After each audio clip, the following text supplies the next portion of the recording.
Abhishek. I'm one of the third-years placed at Dandenong this year. Thank you so much once again for staying back on a Friday afternoon/evening to like learn about head and neck anatomy. I've tried to make the slides as high yield as possible, and there's quite a lot of text, so I'll try and probably skip through the text-heavy slides a little bit, just in the interest of time. Hopefully, if everything goes to plan, we'll get you guys like done and dusted by around 4:30. And if you guys have any questions with any of the slides, just feel free to raise your hands and we can address that. Sounds good? All right, awesome. And this is just like the people who've like helped me with this. And I also want to like give a shout out to Mars Khalil from 4th year, whose like presentation was like very helpful for me to make this. So yeah. So I'll be covering 10 topics in total, and I think some of these are slightly more high yield than the others. When I was in last year, I found embryology really difficult to understand. So I've dedicated quite a few slides to that just to make sense of the entire thing. But things like anatomical pathways of the cranial nerves are like just, there's not much like understanding with that. So we'll probably try and get through those ones a bit quicker. And this is just a mark breakdown. So for us, the MSD didn't have too much head and neck stuff. We mainly had reproductive anatomy. But the end of year, we had 26 marks on anatomy, and about 65% of that was head and neck, and the other 35% was brain. So head and neck does take precedence over the brain for your exams. Okay, cool. Any questions with any of that? Awesome. So we'll start off with a question.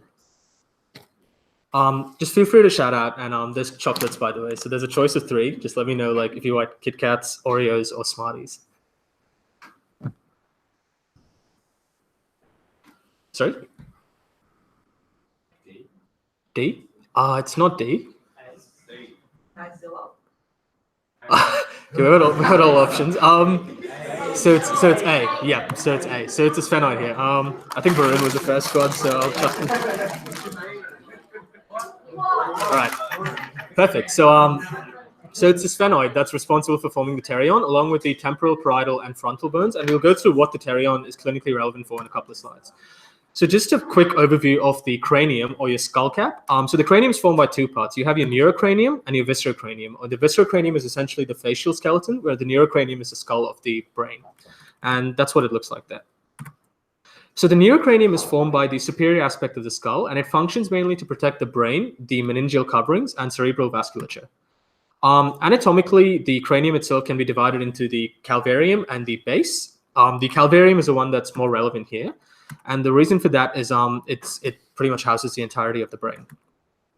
The cranial base itself is comprised of 6 bones, and the main sort of anatomical relevance is that it provides articulation for the atlas. So it's the one that connects to your spine and then allows the rest of your spine to form. And it also connects to your mandible. So in terms of embryology, just quickly, the bones of the calvaria and some of the cranial base are intramembranous, but most of the cranial base is endochondral. So this is just taking you back to year 1 bone anatomy. Okay, so the neurocranium. It arises from the paraxial mesoderm, and it's subdivided into 2 portions. You have the membranous part, which is composed of flat bones, and you have the cartilaginous part, which is composed of bones that have a slight bit of flexibility. So that's the one that forms the base of the skull. And the neurocranium itself is composed of 8 different bones, 4 of which are singular bones, and 2 of which are paired bilateral bones. So the singular ones are frontal, ethmoid, sphenoid, and occipital, with the main ones being the top 3, because they're the ones that have a sinus in them. So they allow for air to form. And if you have like blood collection within your face, that's where they're going to accumulate, within the sinus. And the 2 bilateral sets of bone are your temporal bones on the side and your parietal bones.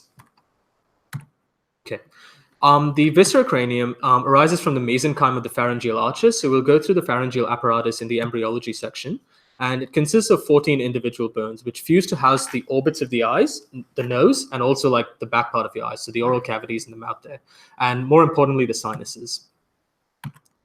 So again, there's 3 singular bones here, which is your mandible, your ethmoid, and your vomer, which is that little plate-like bone in the center of your nose, and 6 bilateral sets of bones. So you don't need to know too much about what bones are responsible for forming the viscera and the neurocranium, but it's good to have a sort of decent understanding of that.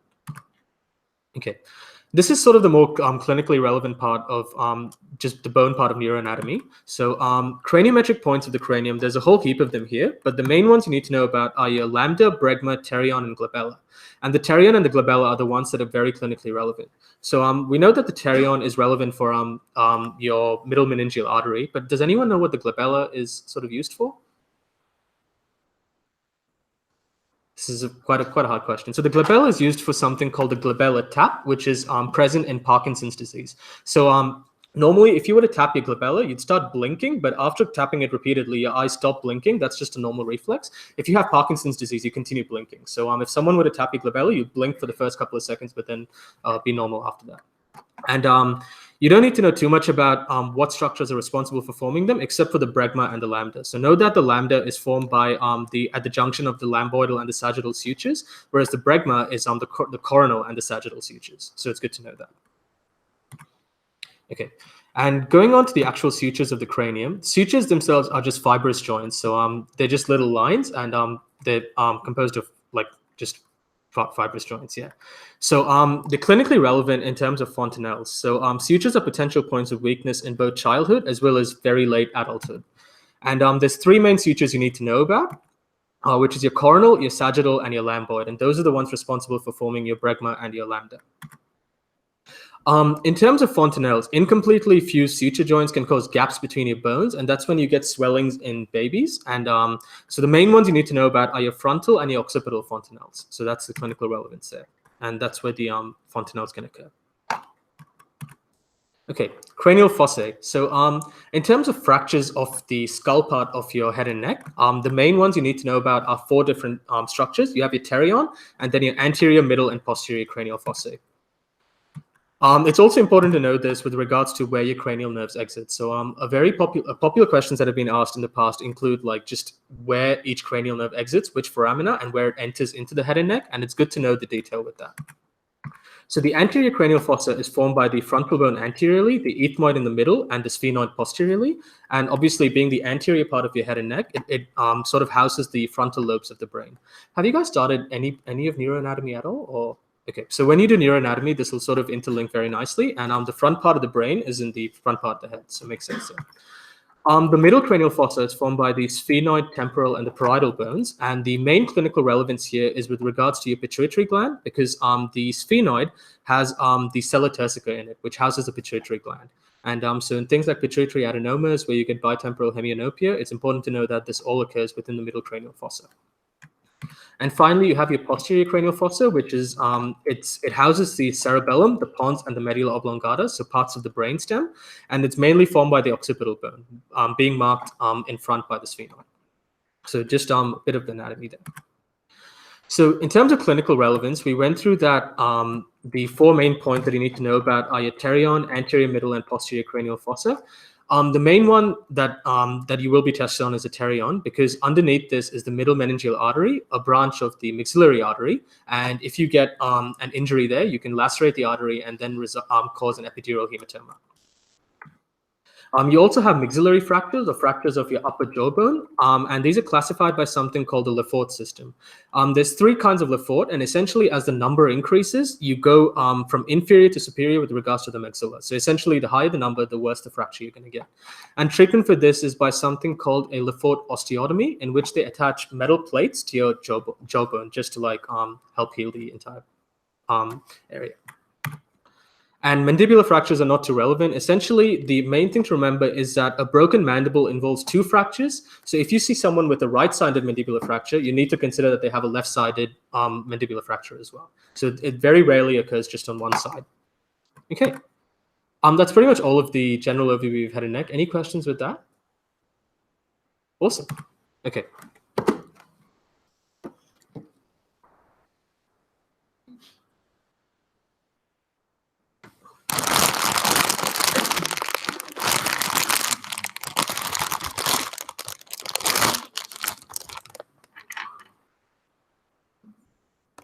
Sorry, did I hear B? B? Perfect. So which nerve is responsible for giving right? Mandibular nerve, perfect. So which chocolate do you want? All right. Do you want a Smarties?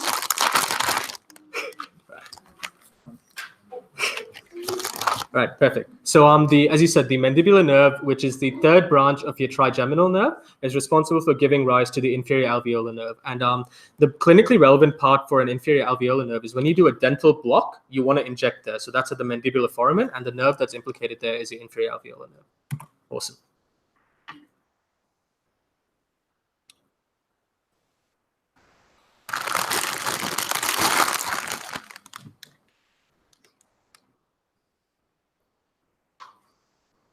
So I'm not sure who's. Hey, okay, perfect. Yeah, I think George was the first one who said that. Perfect. So so it's A, and the recurrent laryngeal nerve, as I'm sure you guys remember from first year, is the one that's responsible for giving us our voice. And in things like cardiac surgery, the recurrent laryngeal nerve is particularly affected. So it's important to keep that in mind. All of the other functions are by branches of the vagus nerve, but not of the recurrent laryngeal nerve particularly. So that's where it is. So quick summary of the cranial nerves. Cranial nerves 1 and 2 arise directly from the brain. So I think cranial nerve 2 is essentially a direct outpouching of the brain, whereas the remaining 10 emerge from the brainstem. And in neuroanatomy, you're going to cover this in quite a lot more detail. It is important to know which cranial nerve is what. So I'm sure you guys have done this in anatomy. And it's also important to know which domain of sensation or motor function they're responsible for. So knowing whether the cranial nerve is afferent, efferent, or both. Yeah, and it's also important to know the autonomic ones. So the autonomic ones are 3, 7, 9, and 10, and the sensory and the motor ones are divided there. So in terms of the origin of the cranial nerves, they follow a very nice pattern. So as we said, 1 and 2 come directly from the brain, in particular the cerebrum. So cranial nerve 1 arises from the telencephalon, which is the embryonic version of your cortex, and number 2 comes in from the diencephalon, which is the embryonic version of your basal ganglia. The midbrain gives rise to 3 and 4. 3 more specifically comes from the midbrain pontine junction, but you don't have to know that. Pons gives rise to 5, 6, 7, and 8. And except for 5, all of them arise from the pontine medulla junction. And then from your medulla, everything arises posterior to the olive, except for cranial nerve 9, which comes anterior to the olive.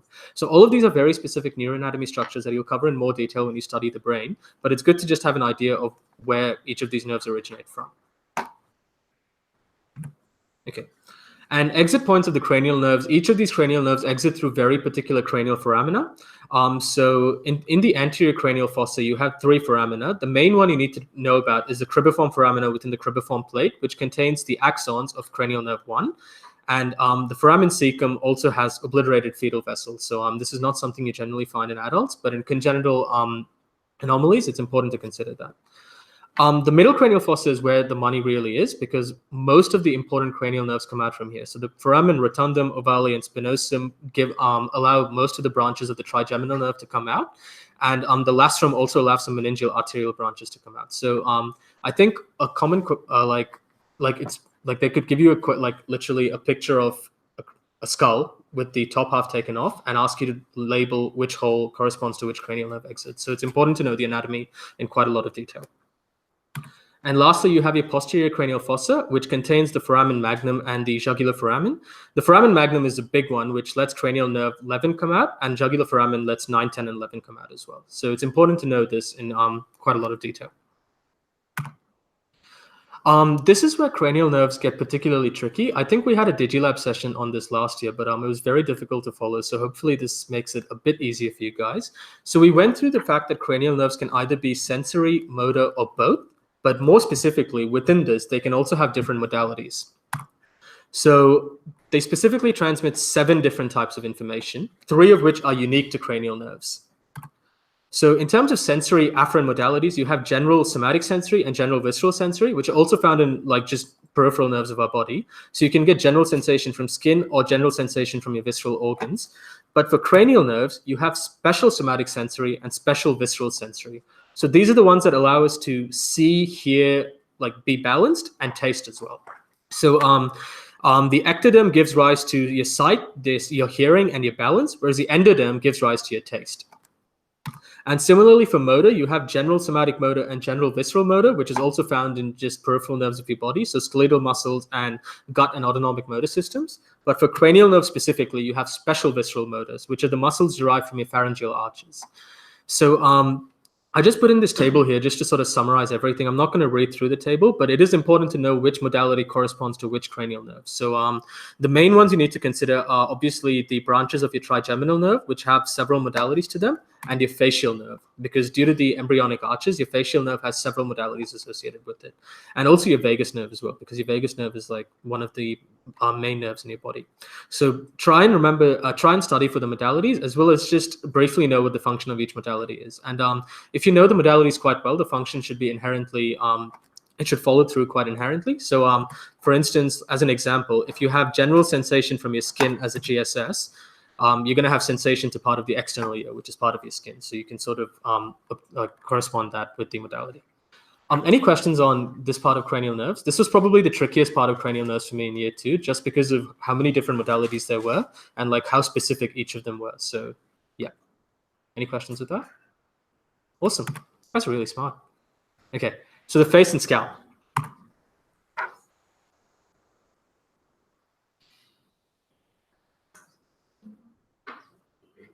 Okay, hearing B and C.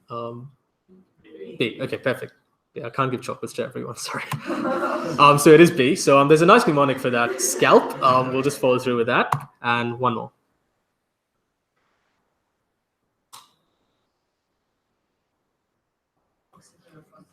Occipiter frontalis, perfect.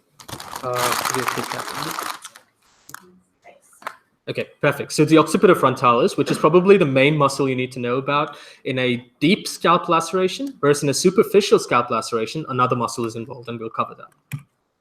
So the face and the scalp, this is just a quick summary of the embryology of the face. Most of your face has completed growth by the time you're around 7 years old.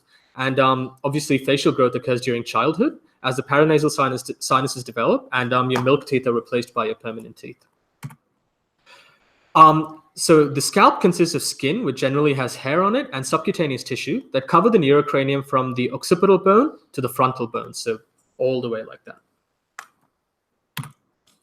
So in terms of layers of the scalp, a nice mnemonic that more in dailies goes through is just scalp, with each of these letters corresponding to layers as you move from superficial to deep. So the first 3 of these layers, so the S, the C, and the A, are fused as one. So in a dissection, these 3 layers move as a singular unit. And it's the 4th layer that allows for the first 3 layers to glide over it. So if you have 3 layers, imagine the smooth layer as like a layer of ice, and that allows for the first 3 to like glide over it. So skin, obviously with your skin, you have many sweat and sebaceous glands that secrete sweat and oil. And you also have hair follicles. So being the skin, it has an abundant arterial supply, and it also has good venous and lymphatic drainage. Connective tissue is also richly vascularized, but it's supplied with cutaneous nerves as well. So you have some degree of sensation there. And the epicranial aponeurosis, the main purpose of this is just to provide attachment for muscles. So you have attachment for the occipital frontalis, and you have attachment for the temporoparietal parietalis. So the main one that's clinically relevant here is the occipital frontalis, as we said in scalp lacerations.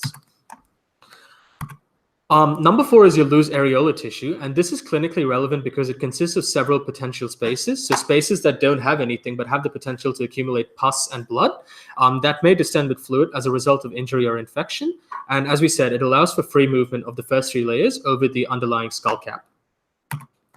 And lastly, a pericranium, which has like it's a dense layer of connective tissue that forms the external periosteum of the neurocranium. So this is when you start going into the brain region.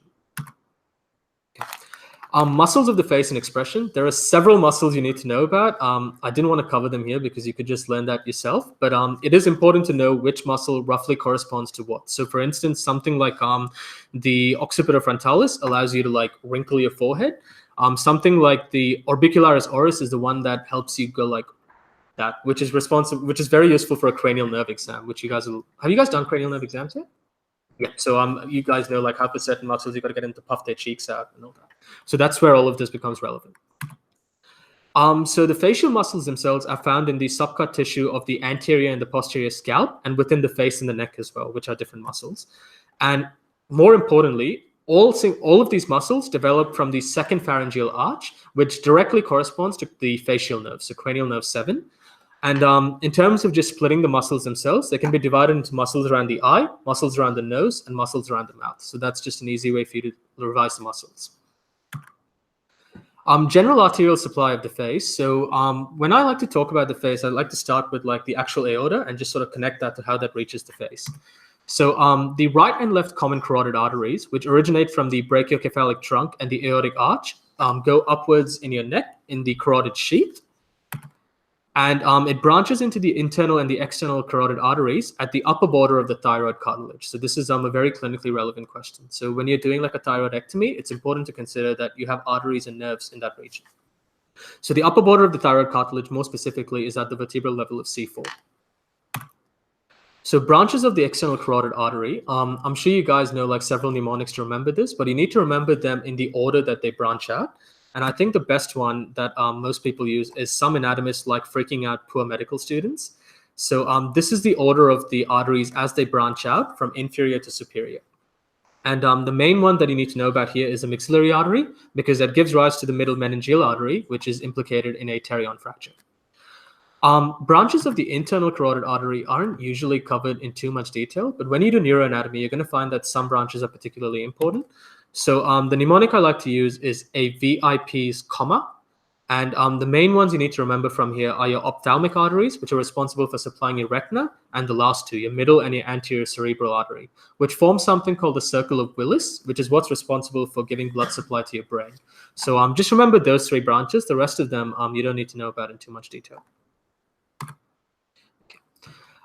Venous drainage of the face is slightly more complicated. But essentially, most of the external veins that drain the face accompany the arteries of the face themselves. And obviously, like you can see some of these veins in extremely thin people, so they're quite superficial, but they have several anastomoses with the deep veins, and also they form venous sinuses. So they're valveless veins that provide the primary superficial drainage of the face. And all of these veins directly drain into your internal jugular vein, which is what you check for in a JVP.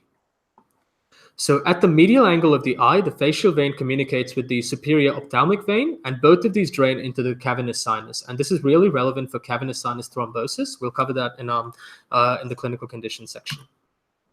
So the IJV itself exits via the jugular foramen, descending within the carotid sheath, so with the carotid arteries, and it receives blood from all of these veins. And the good thing is all of the veins here have the same names as the artery branches, so it's pretty easy to remember. The external jugular vein, on the other hand, drains the majority of the external face, and it's formed by the union of two veins. So you have your posterior auricular vein, which does things behind the ear, and you have your retromandibular vein, which is formed by the maxillary and the superficial temporal veins, and these two join to form the EJV. And finally, at the end, the EJV and the IJV go into your subclavian vein. So that's where everything drains. So there's quite a distinct pathway, but if you just like draw this out, the pathway is quite easy to understand. Okay. In terms of vasculature of the scalp itself, as we said, it's primarily from the external carotid arteries, and which is primarily supplied by your middle meningeal artery. So the arteries lie within the subcut connective tissue layer between the skin and the epicranial aponeurosis, and therefore, if you have bleeding, since the arterial walls are firmly attached to these layers, it's going to be quite profuse bleeding. And venous drainage is through the accompanying veins of the scalp arteries, and also a couple of separate veins there. But venous drainage occurs mainly in the temporal region through the pterygoid venous plexus. So that's where venous drainage of the scalp occurs from. It's probably important to remember the arterial supply of the scalp more than the venous supply, primarily because the middle meningeal artery is concerned here. So in terms of clinical relevance, we went through scalp wounds and the epicranial aponeurosis.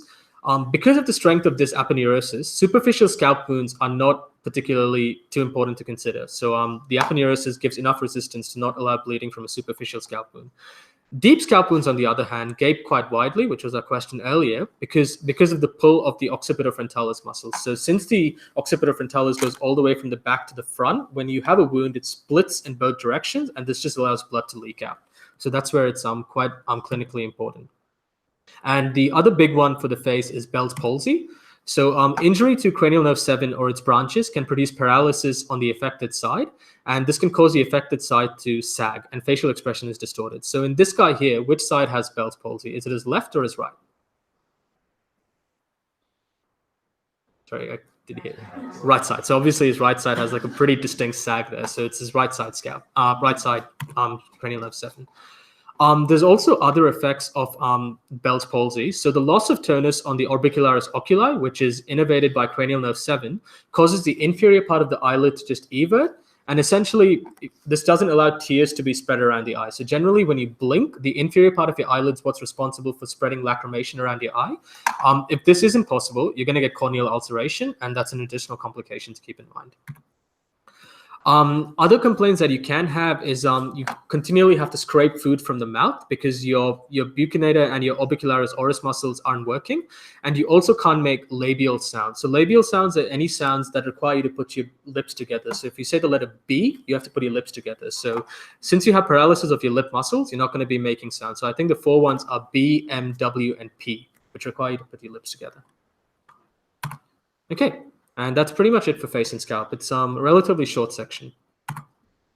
The meninges.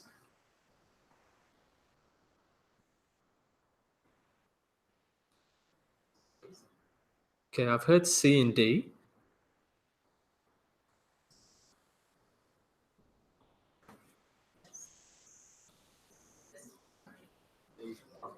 Okay, I'm hearing a B as well. Does anyone want to have a crack? Sorry, there's like a lot of answers. Sorry. I think you said C. Yeah. So the answer here is C.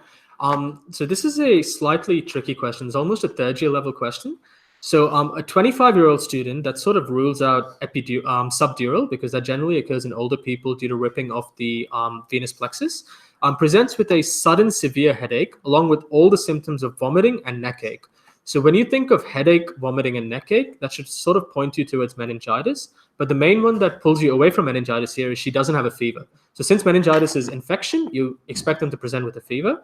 And the only other one that can realistically fit here is a subarachnoid hemorrhage. So even though she's 25, there are several conditions that can predispose you to having aneurysms and cause subarachnoid hemorrhages. She probably has one of them. So, yeah.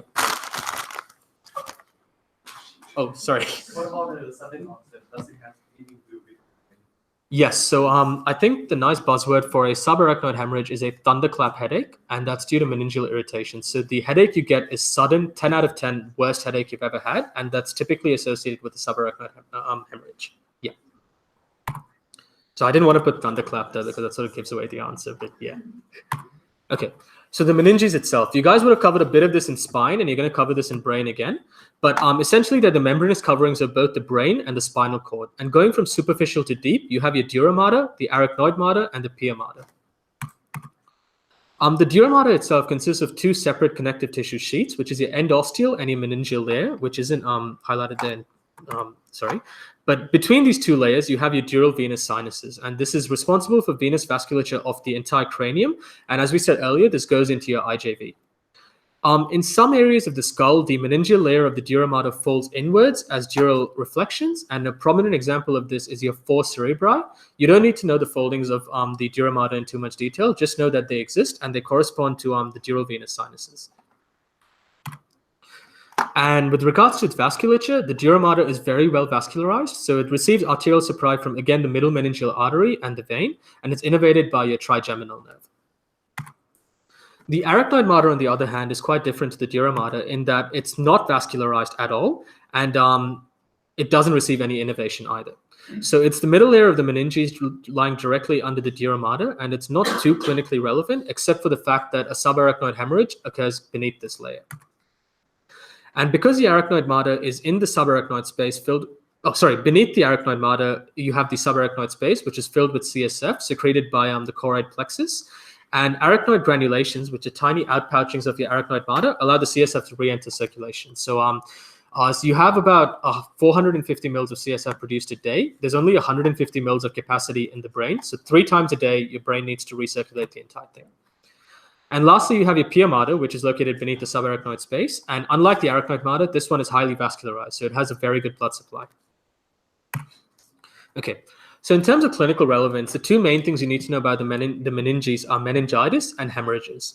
So in terms of the meningitis, it's, as its name suggests, it's an inflammation of the meninges, and it's usually caused by pathogens, so bacterial pathogens, but it can be drug-induced. There are certain drugs that can cause it. The most common organisms for meningitis in infants are group B Streptococcus agallictiae and E. coli. In adolescents and young adults, you have Neisseria meningitis. And in elderly people, you have Listeria monocytogenes and strep pneumoniae. So these are the main ones you need to know about. And you also need to know which organisms correspond to what age group.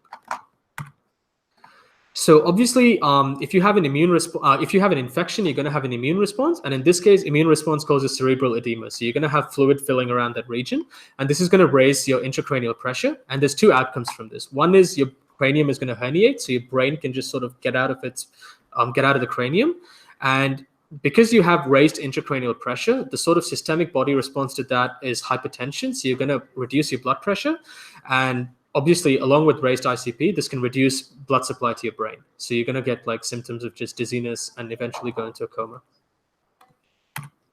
Okay. Head injuries. Head injuries, there's three main kinds of head injuries you need to know about, with the first one being an extradural or an epidural hematoma. So the typical version of explaining this is someone has a baseball bat, they smash someone else on the head, so that particularly injures your temple. And beneath your temple is a pterion, and beneath the pterion are your meningeal artery branches. Thank you. Thanks, Ray. So you're going to tear your middle meningeal artery branches, and because of that, blood is going to accumulate in the external periosteal layer of your dura and your cranium between there.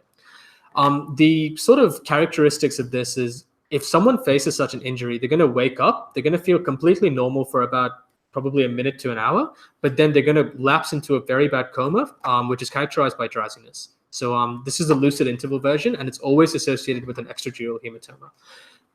And this is what it looks like on imaging. So you can see that it has a sort of distinct lemony look there. A subdural thing, if you look there, it kind of looks like a banana. It's just slightly longer. So I think the way to remember this is subdural hemorrhage. It's associated with veins, so blue banana. Extradural hematoma is associated with arteries, red lemon, if that helps you remember it. So subdural hemorrhage is essentially from a hard blow to the head as well. But the main thing here is jerks the brain inside the cranium, and which eventually causes tearing of your superior cerebral veins. So your superior cerebral veins are the ones that connect your brain and your dural sinuses. And this can cause a space between your dura and your arachnoid mater, where the veins actually are.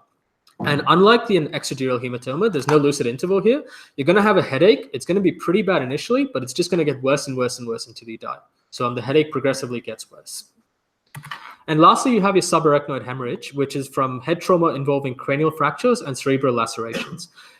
Typically, these are due to aneurysms in the region of Willis. So have you guys heard of berry aneurysms before?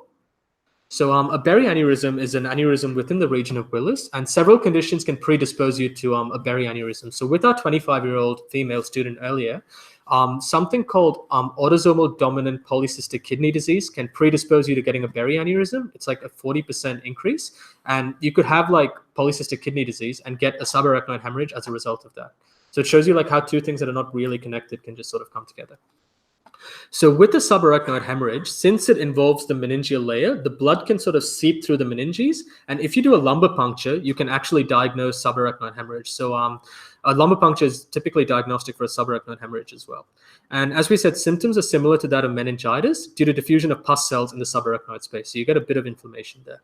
But a lumbar puncture in a subarachnoid hemorrhage is going to give you sort of yellowish colored CSF, whereas meningitis is going to give you completely different characteristics. And that's what a subarachnoid hemorrhage looks like just there. Okay. Any questions with, yeah. Can I ask if the patient has concussion? Yes. Are they like plus the extradural hematoma? Concussion plus extradural hematoma. Is that a thing? So like, because then they wouldn't have a lucid, like they wouldn't appear completely normal if you yes. were past. True. So a concussion is one of those very broad terms like a contusion. It doesn't really specifically point towards anything. So generally concussions would be associated with extradural hematomas, I'm assuming, because of the trauma association. But so sorry, what was the question again? Well, you wouldn't appear completely normal. Yes. For a minute to an hour if you were past. True, but the characteristic here is like not completely normal, as in you get up, but you don't feel like as if something is obviously wrong. Like you don't feel like a headache or anything. Like whereas with subdural and subarachnoid hemorrhages, you have a very obvious headache. For an extradural one, although obviously you're not going to be completely normal, you're not going to feel any symptoms or signs initially, but this sort of develops over time. So I think that's what they mean by lucid interval. It's not like they get hit in the head with a baseball bat, they wake up and they're like, I feel completely fine. It's just that they don't have very obvious symptoms. Yeah. Any other questions? Okay, awesome. So embryology, everyone's favorite part. Hashtag embryology matters. Sorry, I heard two B's, B and who said B earlier? Sorry. Yeah. Oh, this is gonna be hard. All right, so that was B, perfect. So it is Arch 2, and the musculature needed to make a facial expression, obviously the facial muscles of expression, so cranial nerve 7, yeah. Slightly more complicated. C? Perfect, so pouch 3. Geez, I'm not throwing well at all, sorry. All right, perfect. So it is pouch 3 in this case. So embryology of the head and neck can be slightly convoluted and confusing, but if you logically structure it from your time as a fetus to the time everything develops in an adult, it can make a lot of sense. So the external human face develops between the 4th and 6th week of fetal development, and the development of the face is completed entirely by the 6th week of gestation. So that's what an embryo looks like in week 5 there. Between the 6th and the 8th week, the palate begins to develop, so the region around your mouth. Consequently, there is a distinction between the nose and the mouth, and development of the palate is completed by your 12th week. So pretty much by your 12th week, your face and your mouth are entirely done. The pharyngeal apparatus is a sort of very generic term. More specifically, it consists of 3 distinct structures, which are your pharyngeal grooves, which originate from your ectoderm, pharyngeal arches, which originate from your mesoderm, and pharyngeal pouches, which come from your endoderm. So it's each of these which give rise to adult structures. The pharyngeal apparatus is just a generic term to refer to all 3. Importantly, arches have pharyngeal clefts between them, with pharyngeal pouches pushing it outwards. It's not too relevant to know much about pharyngeal clefts, just know that they exist. And the apparatus development occurs between the 4th to the 8th week and is in the location of the future head and neck. So obviously this gives rise to your future head and neck. Okay. This diagram here was very confusing to me when I first saw it. It didn't make a lot of sense at all. So hopefully I can make more sense of that to you guys now. So the pharyngeal arch is the sort of bump, and it consists of your ectoderm, your mesoderm, neurocrest cells, and endoderm. So when I say bump, I'm just referring to that entire region there. So there's multiple bumps there. So humans have a total of 5 pharyngeal arches within them. So they're labeled from 1 to 6, but number 5 disappears. And this is the reason why we don't have gills. The pharyngeal clefts or pharyngeal folds are invaginations of ectoderm. The pharyngeal pouches are evaginations of endoderm. So if you have a pouch, something is coming out. So they're evaginations, and they specifically are of the endoderm. With regards to each pharyngeal arch, there are 4 components that they have. They have an arch-associated cranial nerve, a muscular component, a skeletal and a cartilaginous component, and a vascular component. And each of these persist in adults as well. So the cranial nerves themselves elongate from the midbrain and the hindbrain to supply the apparatus, and the arch arteries are from the aortic arch, and they arise in the region of the pharyngeal apparatus. So in an embryo, they arise from that region itself. So pharyngeal arch 1. So it's comprised of 2 parts. You have the maxillary prominence, which eventually becomes your upper jaw. So it becomes the future maxilla, the zygomatic bone, and part of your temporal bone. And it's also associated with the maxillary cartilage. It's not too important to know what the maxillary cartilage is. Just know that this gives rise to the incus, which is one of the bones in your ear. So pharyngeal arch 1 gives rise to the incus. The second part is your mandibular prominence, which obviously becomes a future mandible, and it's associated with something called Meckel's cartilage, which, again, you don't need to know too much about it. Know that it gives rise to your malleus, another part of your ear bone. The artery of your first pharyngeal arch becomes a terminal portion of your maxillary artery. So one thing to remember is a maxillary artery has several branches. You don't need to know them. Just know that the main one that's clinically relevant is your middle meningeal artery. And the nerve of the first pharyngeal arch is cranial nerve 5, but in particular, it's just V2 and V3. So the ophthalmic region, as you can see, it's not really involved with differentiating of pharyngeal arch 1. So it's just the maxillary and the mandibular nerves.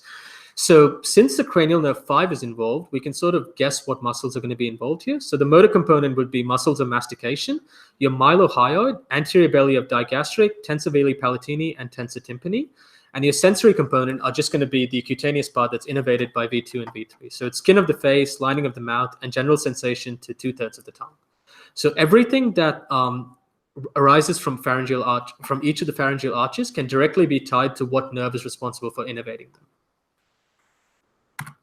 And an important thing to consider is the differentiation between Pharyngeal Arch 1 and Pharyngeal Arch 2 occurs in that region, so which is at the lower border of your earlobe.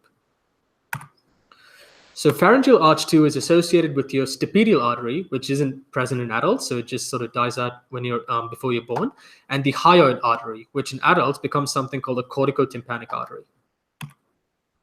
Cartilaginous component again gives rise to the stapes, so the third ear bone, the styloid process, and the lesser horn of the hyoid bone. These are the main ones you need to know about. Likewise, the nerve of the second pharyngeal arch is the facial nerve, and therefore the motor component are just going to be muscles of facial expression and other muscles as well, which are directly related to cranial nerve 7. And sensory component is just one main thing, which is special sensation to the anterior 2/3 of the tongue. Does anyone know which nerve from the facial nerve does that? Chordotympany, exactly. Pharyngeal arch 3. So the artery of the third pharyngeal branch, this is one of the bigger arteries, becomes the common carotid artery as well as the proximal part of the internal carotid artery. So cartilaginous component gives rise to the greater horn of the hyoid. We saw that the lesser horn was given rise by one of the earlier pharyngeal arches. And the nerve here is the glossopharyngeal nerve. So being the nerve associated with the tongue, you're going to assume that the sensory component is going to provide taste and general sensations to the posterior part of the tongue. And the motor component is your stylopharyngeus. And lastly, 4 and 6. So 4 and 6 are inherently related, but slightly distinct from each other. Pharyngeal arch 4 has 2 arterial supplies, as does pharyngeal arch 6. So the right part is by the proximal subclavian, whereas the left part is by an aortic arch. And the cartilaginous component gives rise to the thyroid cartilage. The other ones are not too relevant. So know that it comes from pharyngeal arch 4. It's associated with one particular branch of the vagus nerve, the superior laryngeal nerve. And the superior laryngeal nerve is responsible for constricting your pharynx and as well as your cricothyroid. And it sensory innervates the root part of the tongue. Pharyngeal arch 6, again, has 2 arterial supplies. So you have the proximal part of your pulmonary arteries, and you have the ductus arteriosus, which is relevant more for a cardiac thing, so patent ductus arteriosus. And it's associated with the recurrent laryngeal nerve of the vagus nerve. So recurrent laryngeal nerve is the one that gives you your voice. So the motor component is responsible for intrinsic muscles of the larynx, and the sensory component is responsible for your gag reflex, and obviously it's going to give you parasympathetic innervation to several visceral organs. Okay, so that's pretty much all of pharyngeal arches. Do you guys have any questions with that? It was pretty confusing to me initially. Hopefully this just made it a bit clearer for you guys. Pharyngeal pouches, on the other hand, are associated with the differentiation of structures. So in the embryonic development of humans, they form on the endodermal side between the pharyngeal arches. So we said that they were evaginations on the endodermal side. So pharyngeal pouch 1 is supplied by a mandibular nerve, pharyngeal pouch 2 by a facial, pharyngeal pouch 3 by glossopharyngeal, and pharyngeal part 4 by your vagus. You also have pharyngeal pouch 6, which exists as a fetus, but when you're born, it doesn't exist, and that's also supplied by a vagus nerve, so don't need to know about that. 1, 2, 3, and 4 each give rise to very particular structures. So 1 is responsible for parts of your ear, 2 is responsible for your tonsils, 3 is particularly for your thymus, and 4 is for your superior parathyroid gland. So note the derivatives of each of the pharyngeal pouches. Okay, so this is just a quick summary of the pharyngeal apparatus from my notes. It just highlights how everything sort of derivates from each of the from each part of the apparatus and what that becomes in an adult structure. So in terms of clinical relevance, there's 2 main things here. The first one is cleft lip and cleft palate. So during the 4th to 10 week of your development, the face forms 5 prominences. So these prominences are the frontonasal prominence, 2 maxillary prominences on each side, and 2 mandibular prominences on each side. So the frontonasal prominence is formed by the mesenchyme. The maxillary prominence is formed by the upper part of your pharyngeal arch. Mandibular is by the lower part of your pharyngeal arch. So essentially, with each of these structures, if there's a failure to fuse in development, they can form cleft lips and cleft palates. So you can get a bifid uvula if there's incomplete fusion of your palatine shelves, which is extensions of your maxillary prominences. Cleft lip occurs when the medial nasal prominence and the maxillary prominence fail to fuse, so those 2 there. And cleft palate occurs when the palatal shelves fail to fuse in the midline. So it can occur along with the cleft lip, or it can just occur by itself. And all of these are congenital anomalies that can very easily be corrected by a maxillofacial surgeon. The other main clinical relevance with regard to embryology is DiGeorge syndrome. So DiGeorge syndrome doesn't come up too much in year 2, but it's still good to know a little bit about it. Essentially, it's an abnormality of your pharyngeal arch. So if pharyngeal pouch 3 doesn't differentiate, we said that no thymus was going to be formed. And the thymus is particularly relevant for immunology as a child. So it's where your T cells mature. If you have non-differentiation of pharyngeal pouches 3 and 4, you're not going to have a thyroid. Therefore, you can get hypothyroidism. If you have like a defect of arch 1, which gives rise to your maxillary and your mandibular prominences, you're going to have anomalies of the mouth.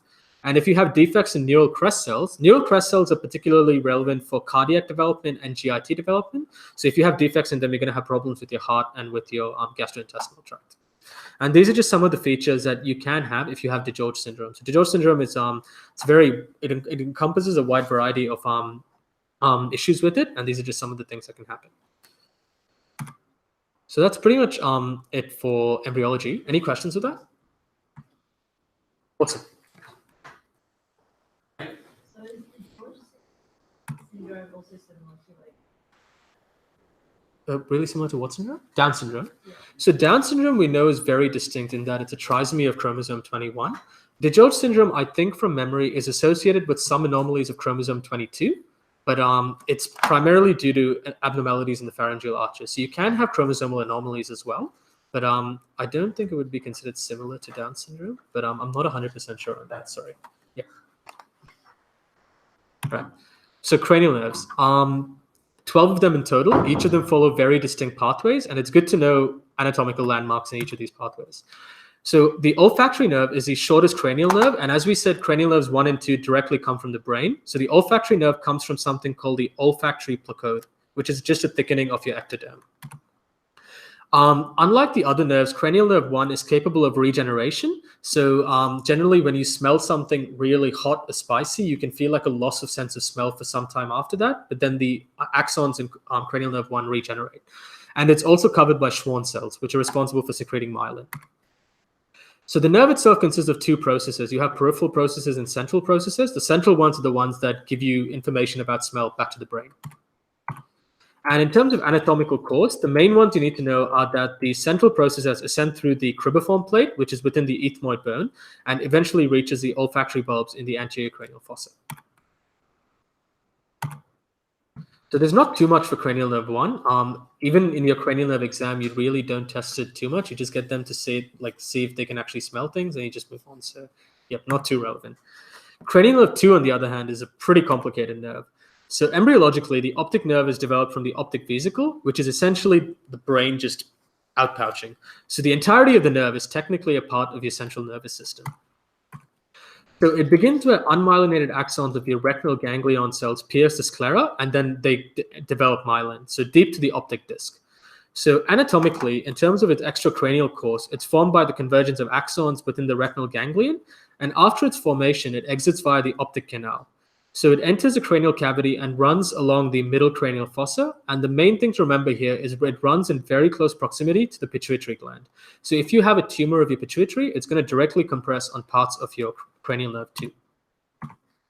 Intracranially after that, the optic nerves from each eye unite, and this forms the little nice X there, the optic chiasm. And each optic tract eventually travels to the lateral geniculate nucleus, which is within the thalamus, and it's just a relay center for vision. So this part here is going to be covered in more detail in neuroanatomy. Just know that something called the lateral geniculate nucleus exists. So clinical relevance of cranial nerve 2, we said the main one is a pituitary adenoma, and the buzzword for that is a bitemporal hemianopia. So the temples are the outside parts of your eye. You can't see in that part. So you're going to have the lateral fields in both eyes being affected.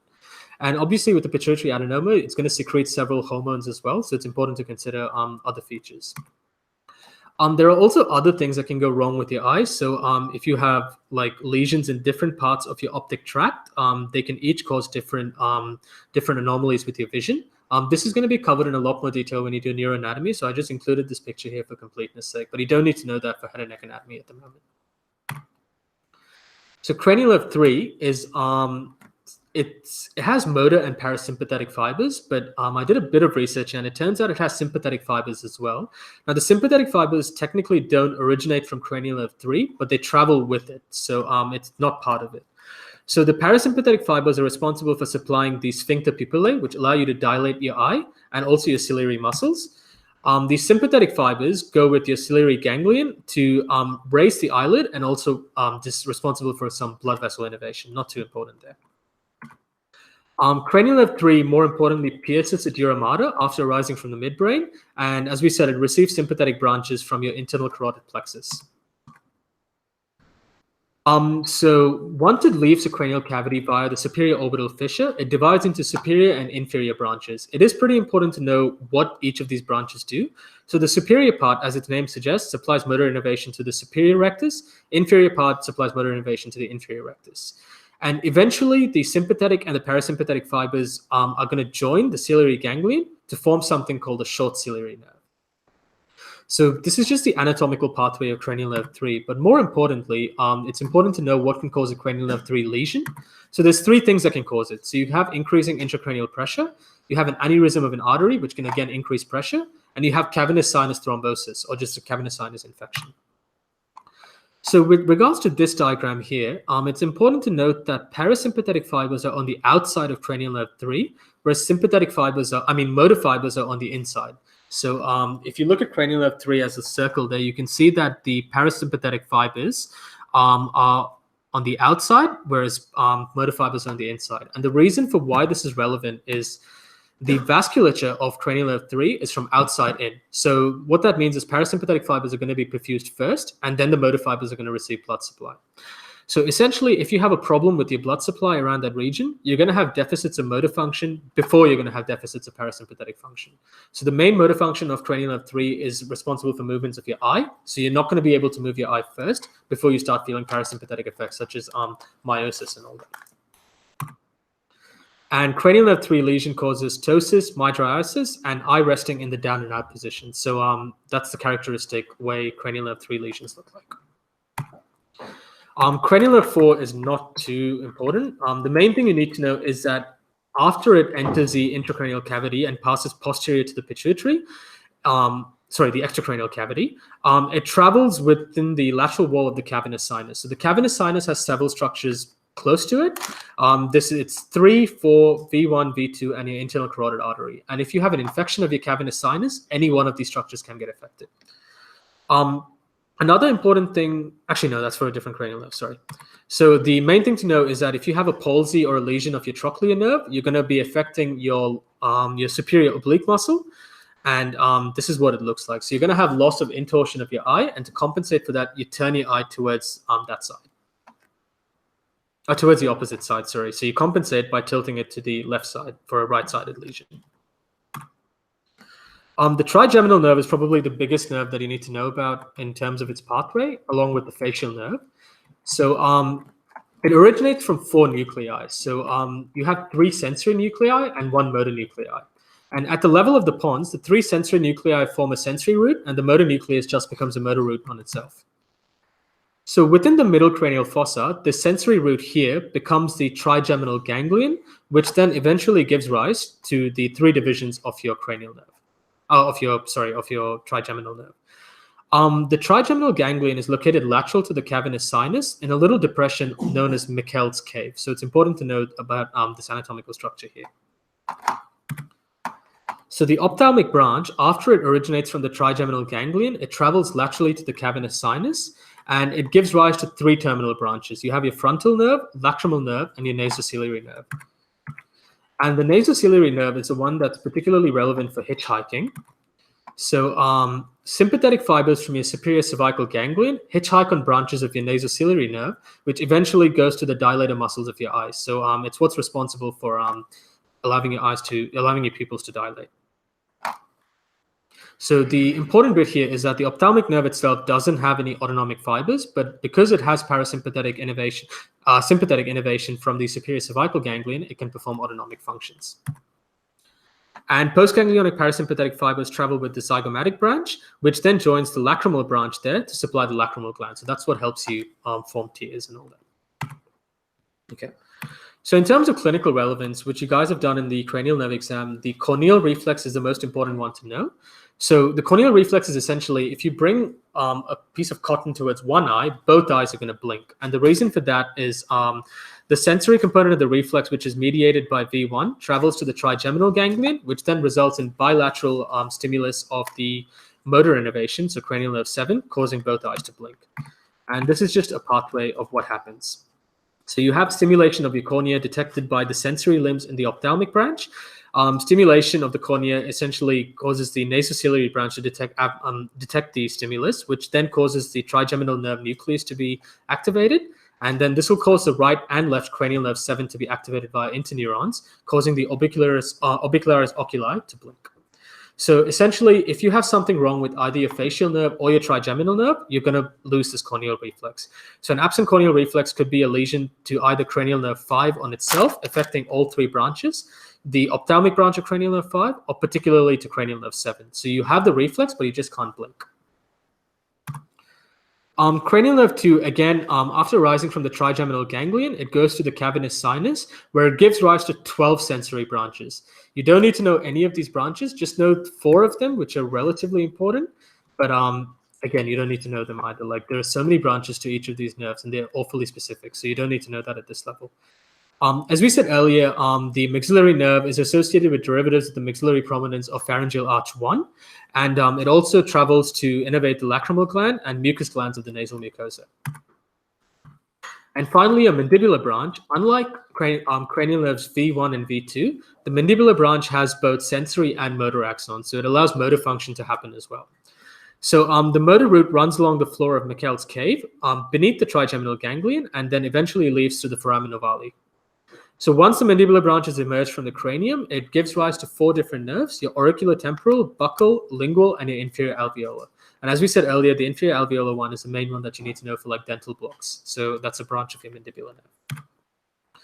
So the main clinical relevance with cranial nerves V2 and V3, and also V1, is the trigeminal neuralgia or tic douloureux. So it's a disorder in the sensory root of cranial nerve 3 that occurs most often in middle-aged and elderly people. And it's characterized by sudden attacks of excruciating lightning-like jabs. So I think this is also known as a suicide disease because of how bad the pain is. So in terms of which nerves are most affected, cranial nerve V2 is most frequently involved, followed by V3, and least frequently V1. So you're going to expect the sort of bottom part of your face to be most affected rather than your forehead. And pain is often initiated by just touching at the trigger zone. So if you know that someone has tic douloureux, a light touch to that region is going to stimulate the pain. We're not exactly sure what the cause is, but we're sort of hypothesizing that the lesions can be caused by MS, stroke, or trauma. But essentially, we know that pressure by an aberrant artery can be responsible for causing trigeminal neuralgia. So treatment is just remove the aberrant artery, and hopefully the symptoms will resolve.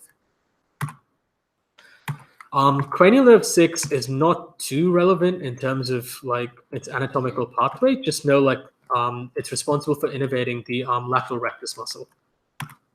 And in a left cranial nerve paresis, you're going to get something called esotropia, which is just your eye going that way. So if you try to look straight, the one that has the palsy is going to like go towards the midline. So there's going to be forced adduction. And again, with cranial nerve 6, it goes in the cavernous sinus, close to the cavernous sinus, but it runs alongside the internal carotid artery, which means that if you have any problem with your internal carotid artery, like a dissection, for instance, the first cranial nerve that's going to be affected is your 6th one, before any other structure can be affected. So we went through the eye palsy. So cranial nerve palsy, cranial nerve 4 palsy affects your superior oblique. Cranial nerve 6 affects your lateral rectus. And causes of both can be like vasculopathic tumors, so tumors of your blood vessels, or increased intracranial pressure, or just anything there. So this is what it looks like. So both of these are left-sided palsies, and you can see how the 4th one sort of goes up, and the 6th one is just forced adduction. Okay, cranial nerve 7. Did you guys have the DigiLab on this? On cranial nerve, or the active learning session on cranial nerve 7? Okay, so we had like, I think we literally had like an hour-and-a-half long DigiLab on cranial nerves, and cranial nerve 7 took the majority of it. It was like the most confusing part of any of the cranial nerves. And the reason for that is it just gives rise to like so many branches. It's ridiculous. So let's just start from the beginning. So cranial nerve 7 arises in the pons. It begins as two roots, a large motor root and a small sensory root. So these two roots travel to the internal acoustic meatus with the temporal nerve and enter the facial canal. And within the facial canal, the motor and the sensory roots form the facial nerve. So this is where your facial nerve actually is formed. After this, the facial nerve forms something called the geniculate ganglion, which isn't too relevant now. And eventually, it gives rise to three nerves. So the three nerves here are your greater petrosal nerve, the nerve to the stapedius, and the chorda tympani. And the main one, obviously, you need to know about here is your chorda tympani. After having formed these three nerves, cranial nerve 7 exits the facial canal via the stylomastoid foramen, just posterior to the styloid process of the temporal bone. So remember that the geniculate ganglion has already been formed and it doesn't exist anymore after it exits via the stylomastoid foramen. With me so far? Okay, awesome. So after exiting the stylomastoid foramen, it turns superiorly to run anterior to the outer ear, and the first branch it gives off here is your posterior auricular nerve. The motor root of the facial nerve then continues anteriorly and inferiorly into the parotid gland, and within the parotid gland, it gives rise to its 5 terminal branches. So I think 10 zebras by my car was the mnemonically used. So it's a temporal, zygomatic, buccal, marginal-mandibular, and the cervical branches. So those are your terminal motor branches. So the most important thing to consider here, okay, just before we do that, note that 3 more branches are given off between the stylomastoid and the parotid gland, which is your posterior auricular nerve, which we set up there, the nerve to the posterior belly of the digastric muscle, and your nerve to the stylohyoid.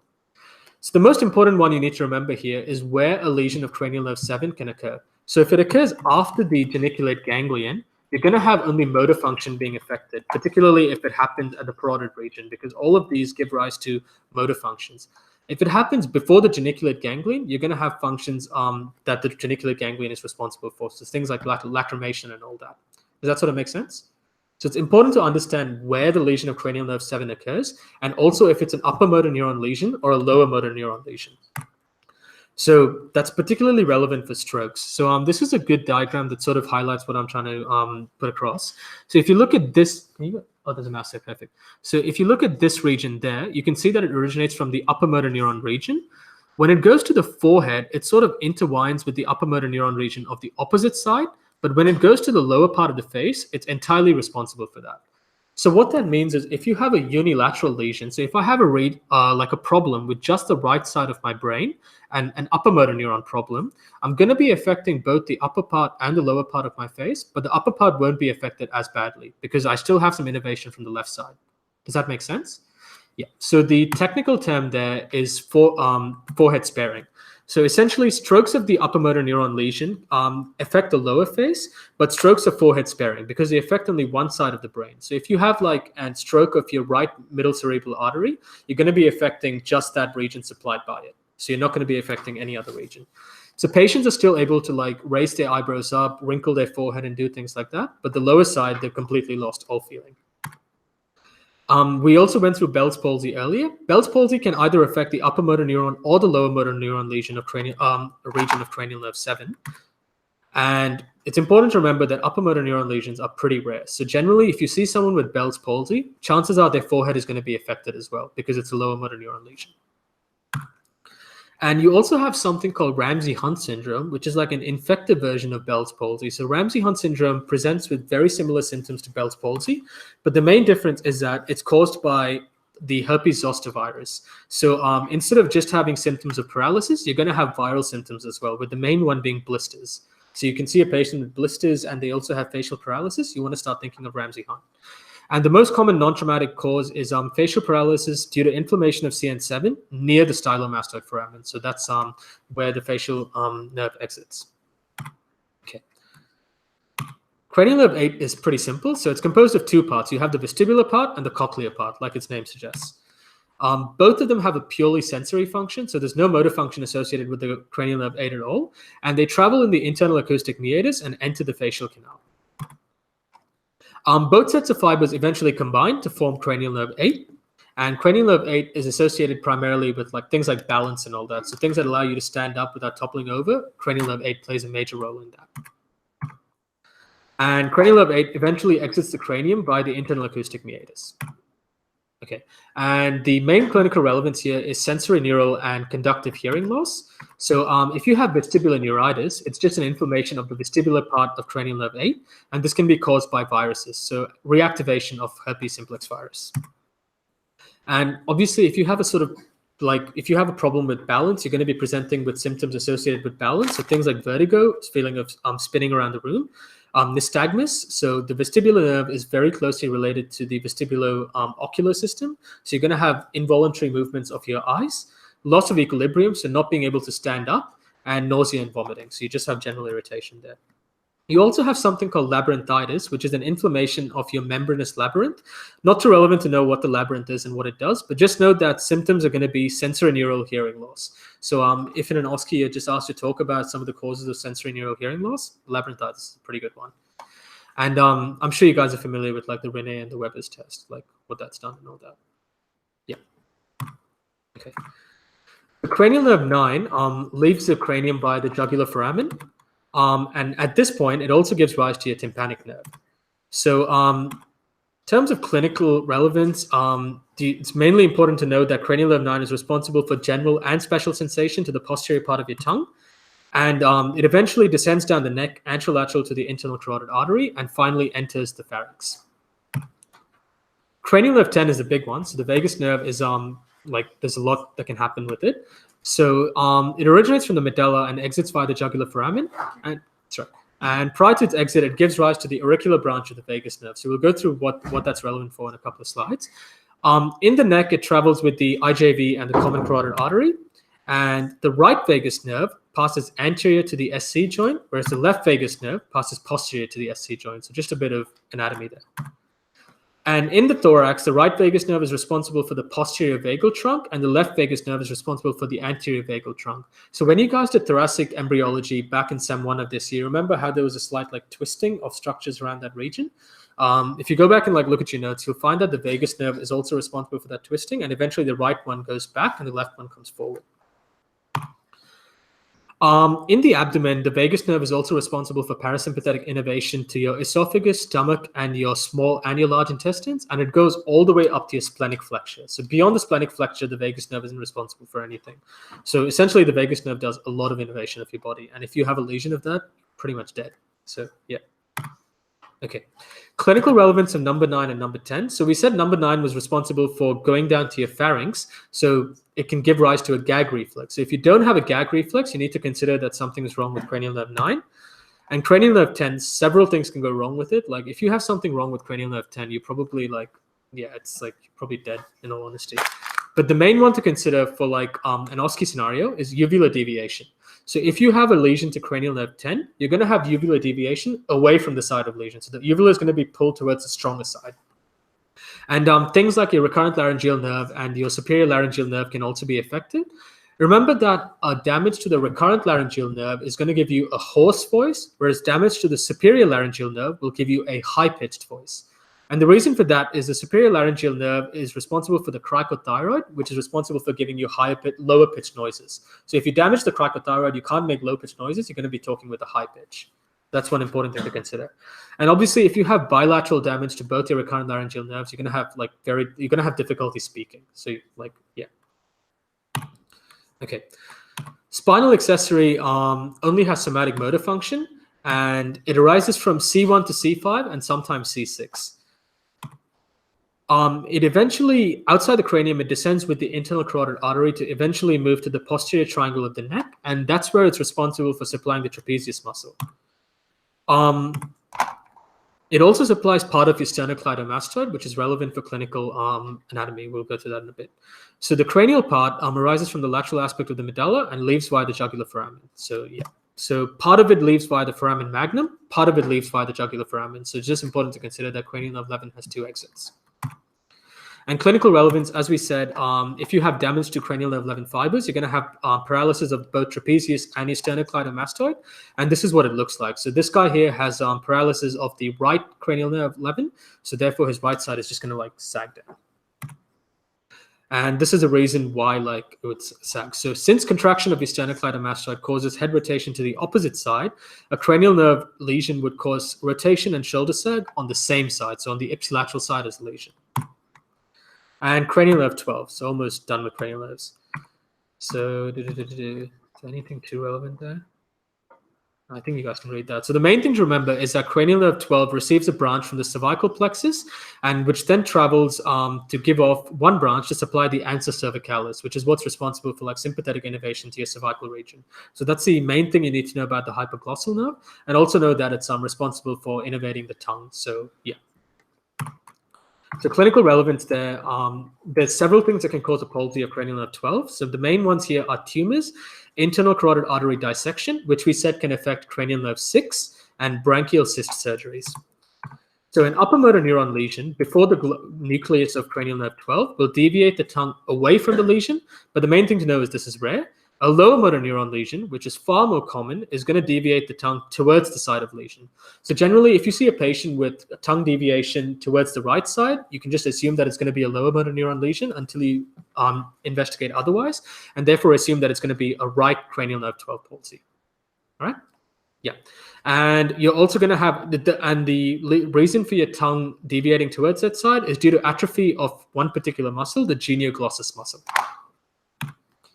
So that's pretty much all of the cranial nerves pathways. I wanted to get through that fairly quickly because it's just, you could go through that in your own time. But did you have any questions with any of the cranial nerves? Awesome. All right, the eye. So back to a couple of questions.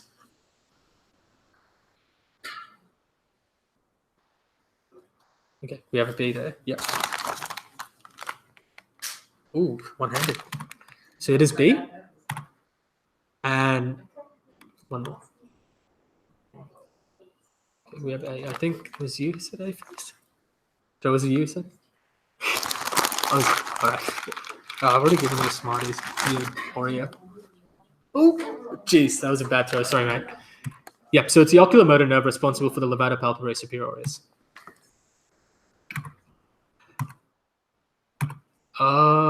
So in terms of orbits, I'll just try and rush through this a bit quickly. The main thing you need to know is that the orbit is obviously the orbit can be prone to orbital fractures or blowout fractures.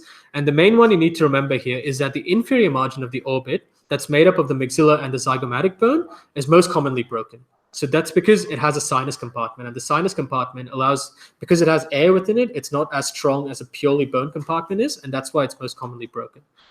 It's also important to know that the superior margin has a lacrimal gland, but the medial part has a lacrimal sac. So the lacrimal sac is the one that's responsible for tearing up, not the lacrimal gland. And the lateral margin is the thickest wall. So obviously, like human evolution has made this part particularly thick to protect against any injury to your eye from there. But the inferior part is the one that's most commonly damaged.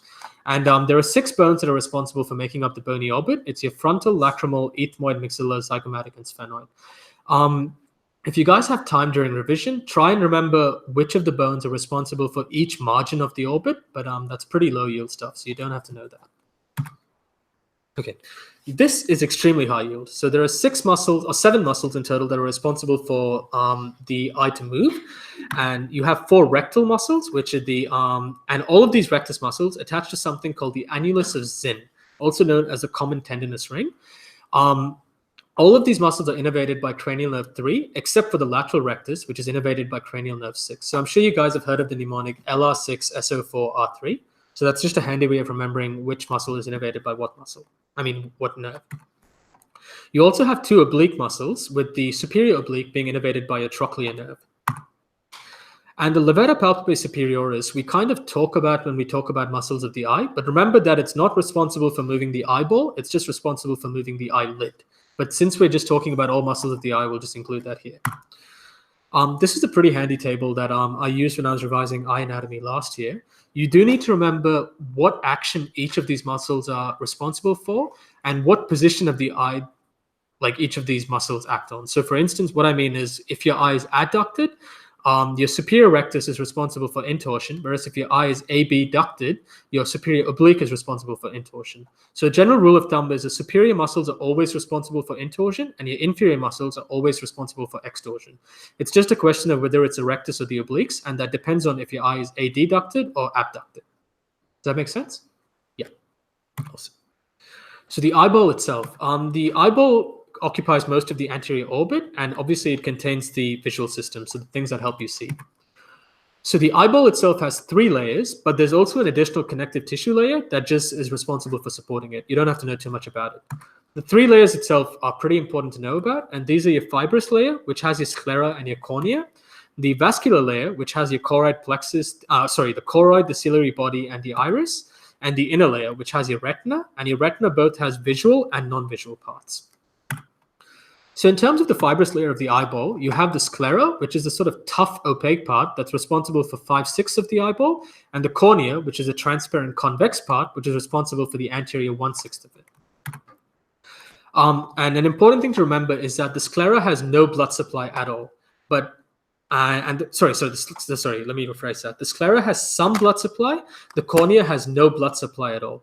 But the reason for the cornea to still remain alive is because it receives nourishment from lacrimal fluid. So constantly when you blink your eyes, you're just like spreading fluid around the cornea.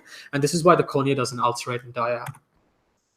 And you also have something called the corneal limbus, which is very relevant in a fundoscopy. And it's formed by intersecting curvatures of the sclera and the cornea at the corneoscleral junction. So moving on, we have the vascular layer, which is the choroid, the ciliary body, and the iris. The choroid is sort of a dark reddish-brown layer between the sclera and the retina. Just important to know that it lines most of the sclera. The ciliary body is muscular as well as vascular, and it connects the choroid with the iris. And the iris itself is it's just responsible for transmitting light. So the main thing that you guys should remember from here is that the ciliary body is responsible for secreting aqueous humor, which is one of the 2 types of humor in the eye. You have aqueous humor and vitreous humor, and aqueous humor drains into something called the canal of Schlemm. So I think this question has come up in the past before. So just know that the canal of Schlemm is present within the ciliary body. It's an important anatomical structure.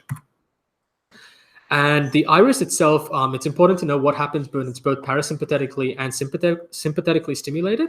So obviously, from your flight or fright response, if you have parasympathetic stimulation, something called the circular sphincter pupillae are activated, and this contracts the pupil, causing miosis. If it's sympathetically stimulated, dilated pupillae are active, and this causes mydriasis. So you have pupils dilate.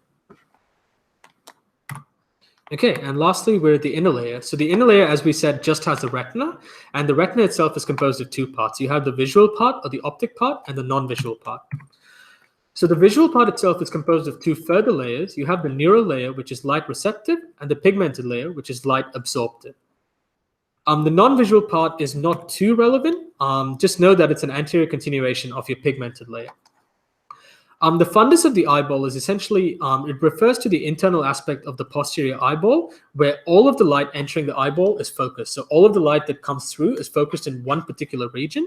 And the retina of the fundus has the optic disc. So the optic disc, the main thing to remember is that it has no photoreceptors, therefore it's insensitive to light. Just lateral to the optic disc, you have your macula, and the macula is the most, it has specialized photoreceptor cones. So the macula is like one of the most sensitive parts of your eye. Okay, so you have the optic disc, which doesn't really do anything, and you have the macula, which does quite a lot. Okay, have you guys had the lecture on histology, or like a histology tute or anything? Okay, so this was one of like sort of gray zones for us because they didn't really cover eye histology in too much detail, but we were expected to know about it. So yep, so probably study this. So I included retinal histology. Retinal histology is pretty complicated in remembering the layers, but there's a nice mnemonic for it. And the mnemonic I like to use is in new generation, it is only ophthalmologist examines patient's retina. So it doesn't really make grammatical sense, but it helps you remember all of the layers in order. So in refers to the limiting membrane. New generation is your nerve fiber layer and your ganglion layer. And then everything corresponds. The only one is patient. So patient corresponds to this one here. And the reason for that being called patient is the layer of rods and cones are essentially a photoreceptor layer. So P, patient, P, photoreceptor. But do know the layers of the retina. It can come up, and it's just good to be prepared if it does. We'll just go back to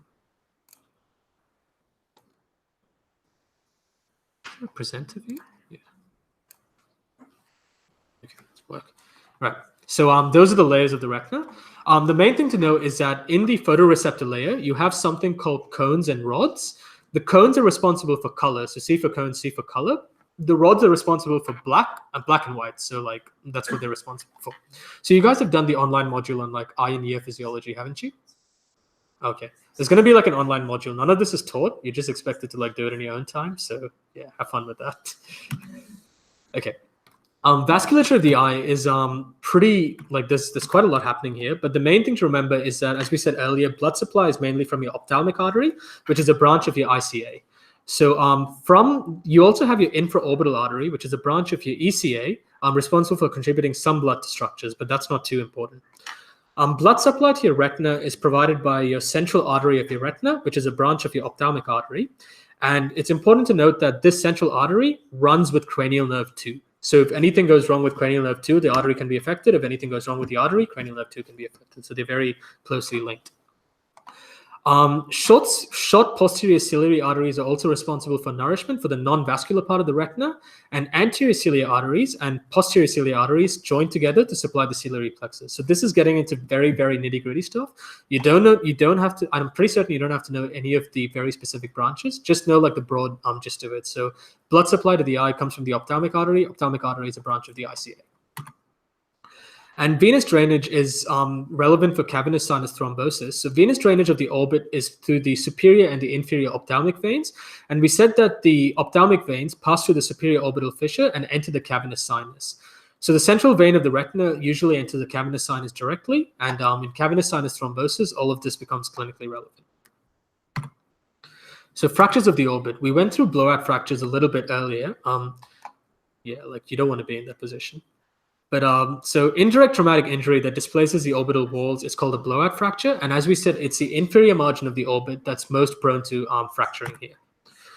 So there's several things that can happen once you get a fracture of your eye. So you can get intraorbital bleeding, which can cause your eye to pop out, so exophthalmos.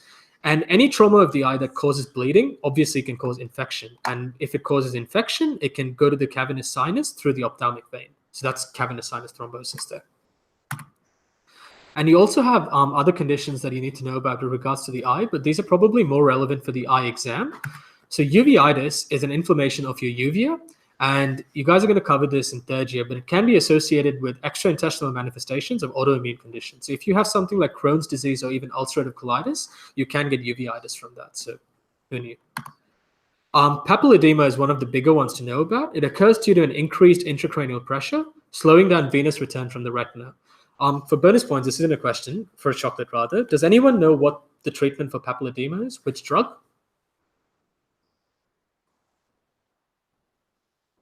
Okay, so the drug is called mannitol, which is an osmotic diuretic, and that's the treatment you give for papilledema. And this is what it looks like on fundoscopy. And lastly, you have glaucoma. So glaucoma is very similar to papilledema, but instead of raised intracranial pressure, it's just failure to drain aqueous humor. So your aqueous humor just accumulates more and more. Your eye just pressure increases, and glaucoma is caused. So eventually, the main complication with glaucoma is you can become blind, and this is because of compression of the retinal arteries. Okay, almost done, guys. The ear, nose, and throat. So a couple of questions.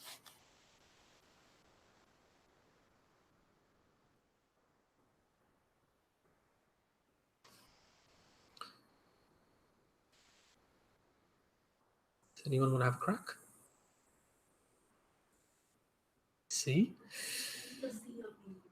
Either C or B. Okay. Do we have any other take? D? B. Okay, we have a B there. Does that any other takers? Okay, we're having A's. Okay. Perfect. So in this case, the answer is A. So who said A? Was it? Okay, Ali, just for you. Yeah. Get some sugar in you, mate. Sorry, who had said A? Oh, God. Oh, good catch. So I think it was one of you two who said A, wasn't it? Yeah. Oh, right. So in this case, it is A. I think in case you're confused about what happens here, a sort of easy way to figure this out is that fainting is going to be associated with a pretty major nerve, and in this case, it's the vagus nerve. So the vagus nerve is what's responsible for blood pressure and things like that. So it's the auricular branch of the vagus nerve there. And one more. In a thyroidectomy, what nerve is most at risk?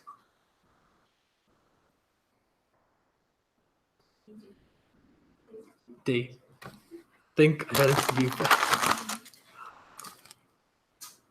All right, so it's D in this case, perfect. So the recurrent laryngeal nerve. And if you remove the recurrent laryngeal nerve, do you get a hoarse voice or a high-pitched voice? Hoarse, perfect. Okay, so the ear. So the ear itself has three main parts. So do we have a mixture of Group A and Group B here? Probably do. So I'm sure some of you guys would have done the ear exam last semester. And it's important to know how the external anatomy of the ear ties into an otoscopic examination. So with regards to the three parts, external, middle, and internal, the external part is pretty simple. So the external and the middle ear are mainly concerned with transfer of sound to the internal ear. That's where all of the sound is processed. And the internal ear also contains the organ for equilibrium. So you have something called your vestibular cochlear apparatus, which is what's responsible for helping you stand up and straight and not topple over. So think of it as like an axis for your body. So in terms of anatomy, the tympanic membrane or the eardrum is what's responsible for separating the external and the middle ear. And the pharyngotympanic tube joins the middle ear to the nasopharynx. So that's your auditory or your eustachian tube. That's where all of that comes into play. So the external ear is pretty much what you see. It runs from your auricle to your tympanic membrane, and it's lined with fibrocartilage. And the helix of the ear, so that region there, is particularly prone to cancers. So unfortunately, you can get certain types of cancers there.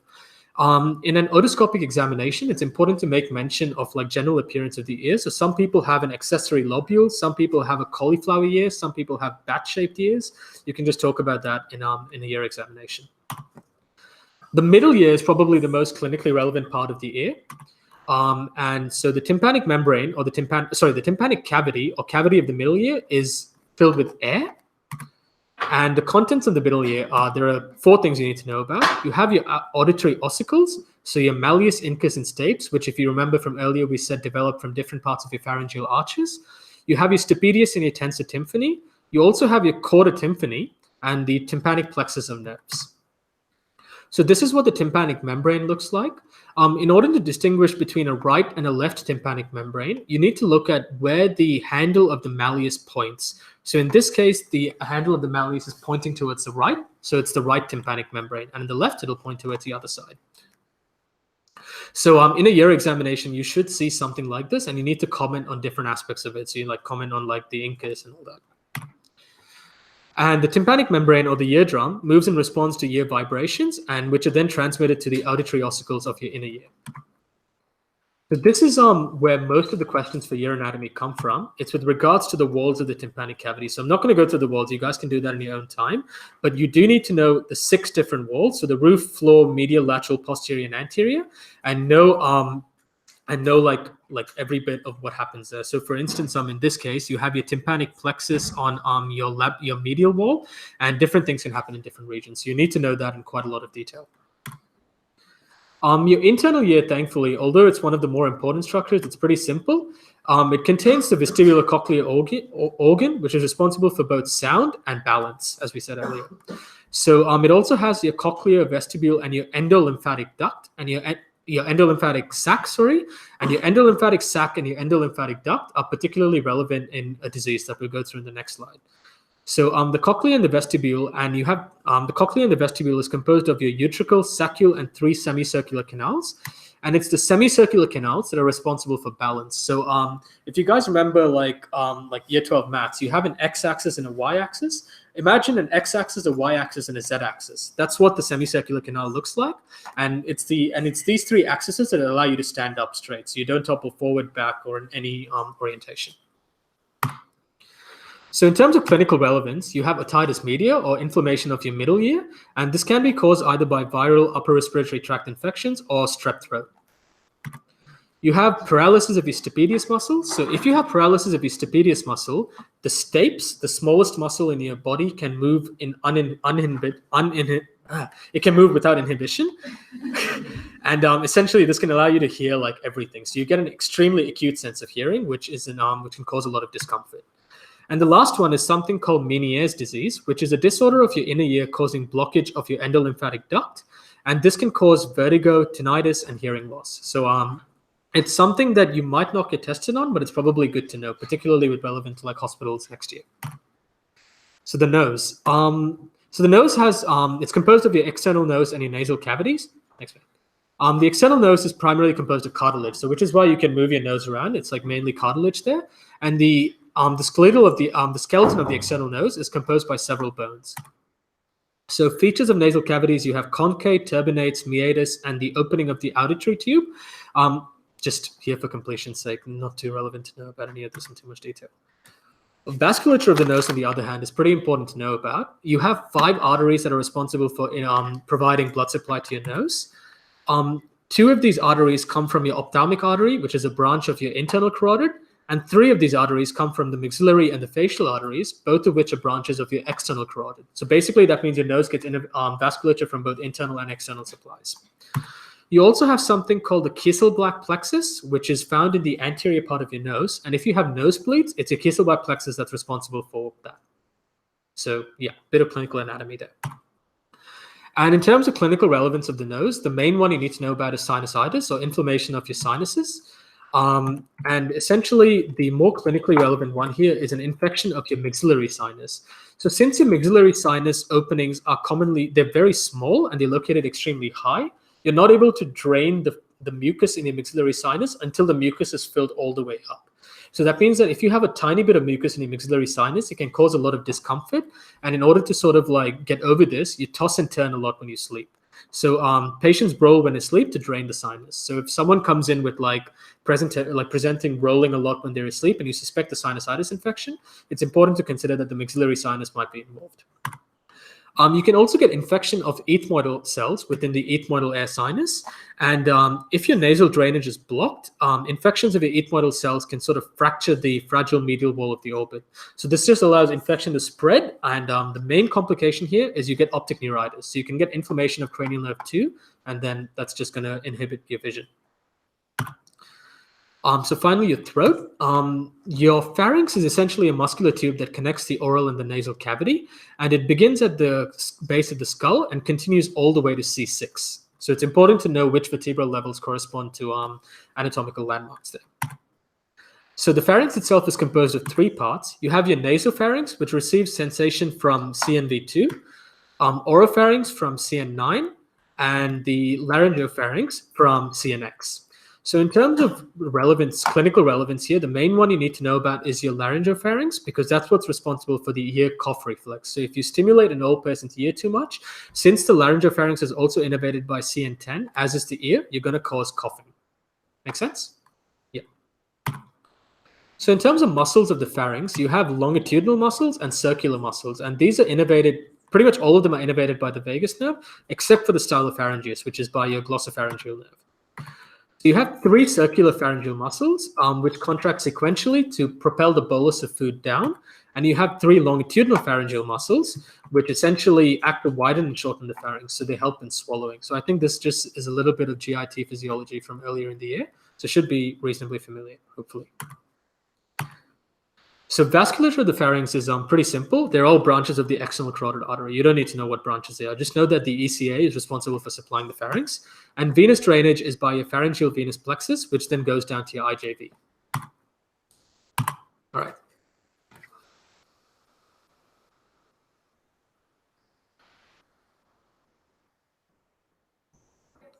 Danger space, yeah. Want to check that? Okay, so that is the danger space. So in terms of overview of the neck is a pretty straightforward structure. The main thing to know about is that you have the hyoid bone, which is the only bone in the body one of the only bones in the body rather, that doesn't articulate to anything. So it's a free moving bone. And the mobile hyoid bone lies at the level of C3 between the mandible and the thyroid cartilage. So clinical relevance here, you have fractures of the hyoid. So it occurs in people who are manually strangled, obviously, that can cause fracturing of the hyoid. But more importantly, if you have fracture of the hyoid, it can sort of depress the hyoid into the thyroid cartilage, which makes swallowing difficult and ultimately result in aspiration pneumonia. So you can see how like there's a progression of just like clinical pathophysiology there. Fascia of the neck. So in terms of neck anatomy, the main things you need to know about are the fascia and the spaces of the neck, because there is so much that can go wrong there. So fascia of the neck, you have the cervical subcut tissue and the platysma. The subcut tissue is thin anteriorly, which contains the platysma, and you have the deep fascia. So deep fascia essentially allow for mobility and this a conduit for vessels. So this is just a handy table in of it, highlighting what the fascia are, the order in which they are, and sort of important structures within each layer of the fascia. And I think it's important that you know each element of fascia because it has been tested before. So try and learn this. Spaces of the neck are also extremely important clinically. Obviously, the main one to remember is a danger space, but also know about the suprasternal space of Burns, the carotid space, and the retropharyngeal space. So like if you have things like pus infection superiorly, it can sort of go all the way down to the diaphragm because of these spaces. So in clinical relevance of the neck, you have something called torticollis, which is primarily congenital, and it's caused by shortening of cervical muscles. So this is primarily caused by a fibrous tissue tumor, and it occurs shortly after birth. So spread of infections we went through earlier, it's important to consider the spaces, but most importantly, you got to consider the danger space. And infection in this space can spread to the thorax. And then since the space is continuous on the left and right, the infection can originate from the left, but it eventually just spread throughout your thorax. So it's important to know that. And this is just a handy flowchart that I used last year with regards to how infections can spread. So it essentially starts like all the way from like something as simple as an oral trauma, and you can see how it spreads to the retropharyngeal space and eventually to the danger space. So know this diagram when you're doing your head and neck revision. So just to know what the consequences of each of these spaces can cause. All right. Clinical conditions. So we went through the cavernous sinus and all that, but it's important to also know something called the danger triangle. So it consists of the area from corners of the mouth to the bridge of the nose. So that little region there, including the nose and part of the maxilla. So essentially the anatomy of this region, the internal anatomy, makes it possible for infection from the nasal area to go to the brain, so which is where things can get pretty bad. So it causes cavernous sinus thrombosis. It can also cause a brain abscess or meningitis. And as we said, this is possible because of venous communication between the facial vein and the ophthalmic vein, and eventually the cavernous sinus. And this is just a bit of anatomy here. So generally, you would expect like valvulus veins to be responsible for infection. But in this case, it's the presence of venous valves that actually allows for the spread of infection. So cavernous sinus thrombosis. So know this diagram in a lot of detail, like know which nerves correspond to which part of the cavernous sinus. I think we were tested on this a lot during our anatomy session. So try and remember this diagram. So if you have a formation of blood clot within the cavernous sinus, probably due to an infection, it can occur because of venous communication between the facial vein and the cavernous sinus via the ophthalmic veins. And the main bacteria that are responsible for this are Staph aureus and Streptococcus. So eventually, as we said, it can affect any structure in this region. So cranial nerve 3, 4, 6, V1, V2, and your ICA. And it can also affect the optic chiasm, and this can cause bitemporal hemianopia. So it's important to remember that any of these clinical presentations can occur with cavernous sinus thrombosis. You also have giant cell arteritis or Horton's disease. I actually had no idea this was called Horton's disease till I made this presentation. Apparently someone called Horton named it after him. But GCA is a pretty important condition to know about. It's an autoimmune condition characterized by inflammation of the blood vessels, most commonly the superficial temporal artery. Again, there are several reasons why this can happen, but it's possible that a varicella zoster virus may trigger the inflammatory cascade.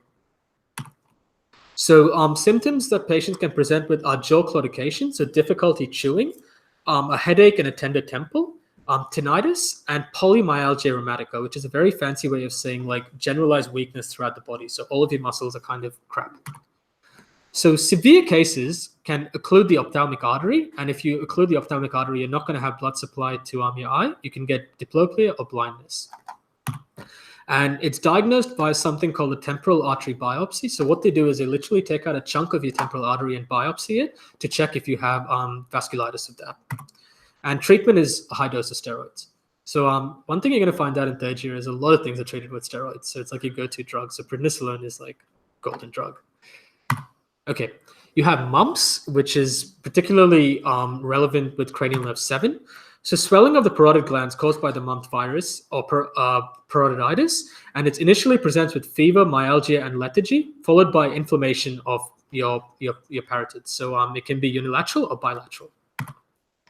So complications of mumps include meningitis because of the viral infection, pancreatitis, permanent deafness, and testicular inflammation. So these are just systemic complications. More importantly, with regards to anatomy, due to the facial nerve traversing through the parotid gland, so as you see there, inflammation of this gland may cause facial paralysis. So you can get symptoms similar to Bell's palsy. And mumps is highly contagious, but it's preventable through 2 doses of the mumps vaccine. So just a bit of HPKM there. And finally, Horner syndrome. So you guys would have done Horner syndrome back in your RESP exam when you have to comment on like Panco's apical tumors. So Horner syndrome is a sympathetic disturbance caused by a lesion of the sympathetic trunk, and causes include apical or Panco's lung tumors, encephalitis or multiple sclerosis, and something called syringomelias, which is like a neurosurgery stuff. So it presents with meiosis, ptosis, and anhidrosis. Meiosis occurs due to paralysis of your dilator muscles. Ptosis occurs due to paralysis of your superior tarsal muscles. It's important to note that because your superior tarsal muscles are paralyzed, you can also get anophthalmos, so your eyeballs can sink in, and you get anhidrosis because there's lack of sympathetic supply, so your blood vessels and sweat glands are not going to work as well, and then you're not going to sweat, so you're going to get like dry skin there. So in this woman here, you can see that her left eye is slightly drooped, therefore this is left-sided Horner syndrome. And that's it. A bit longer than I expected.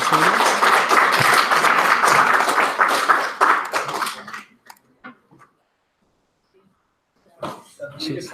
Yeah, I thought I'd get that earlier. Yeah, Thanks so much. No, pleasure. Just stop the broadcast. Well done. I'll upload on the